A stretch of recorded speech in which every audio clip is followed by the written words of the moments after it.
gonna do now is I'm gonna take all the metal paneling and everything that goes up underneath the vehicle and all of those components. I'm gonna clean them off as well as the gas tank and get it all cleaned up and ready for undercoating.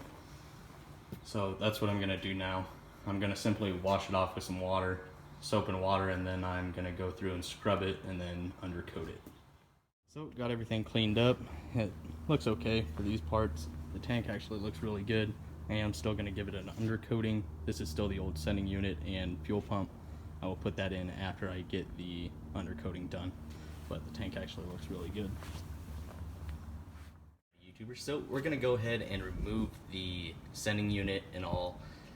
First we have to remove the ring up top, which is gonna be this inner ring right here. Basically, I'm just going to use this Milwaukee striking cap screwdriver and a hammer. Just get on one of these tabs and knock on it until the ring turns counterclockwise. Now, I'm not worried about the undercoating. I have a couple more cans, and this is the old sending unit and stuff anyways.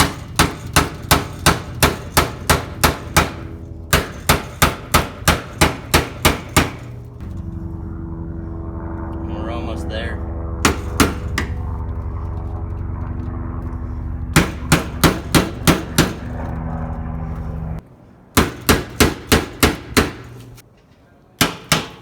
And there we are. So now you'll just remove this center ring, kind of pull it back, and now the sending unit is free to be removed from the tank.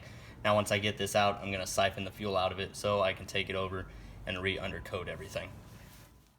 Alrighty YouTubers, so here we have the old sending unit and fuel pump, and here's the new sending unit. The fuel pump's here up on my workbench, but what I'm going to do is I'm going to take it and get it installed into the sending unit. And what we have here is the new sealing ring and O-ring that we'll be installing.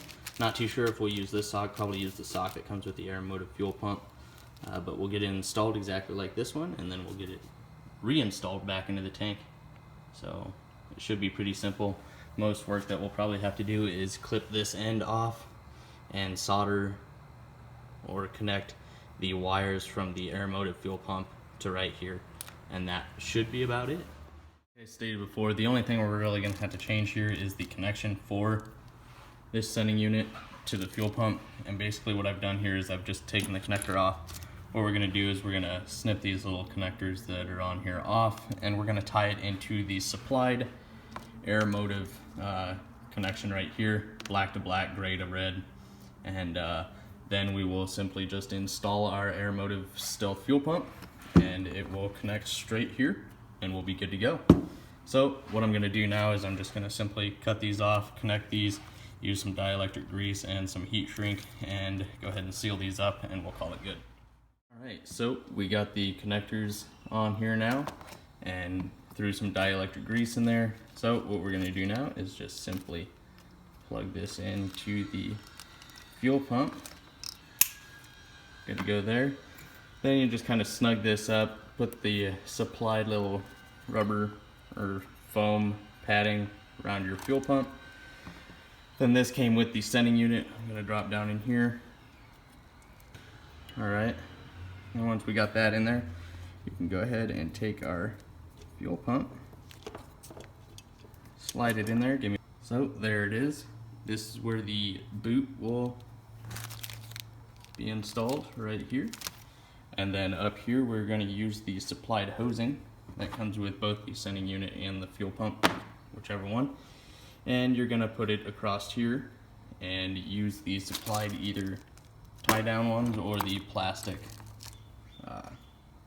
tie downs, whichever one you feel like using. And that's basically it. I might throw a zip tie around the fuel pump to keep it from moving. But really it's not going to go anywhere with the sock on the bottom and the hose connecting it here on the top. So there it is, all done, ready to be installed. Got the sock, which you simply just press in to the bottom of the pump.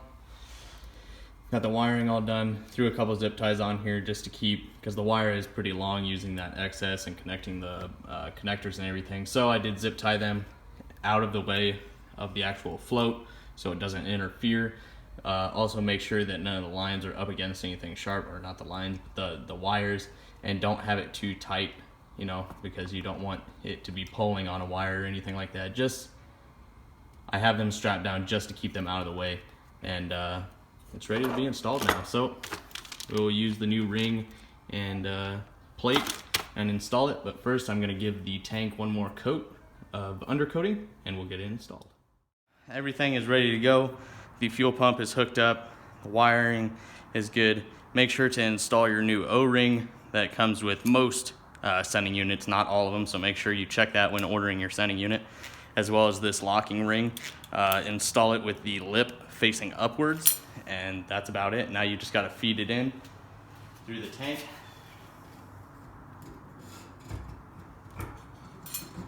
Be very careful.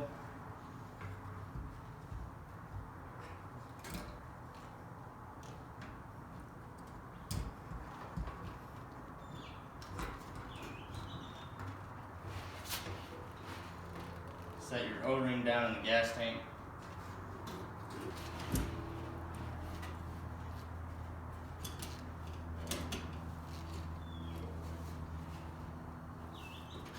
Take your locking ring, slide it up.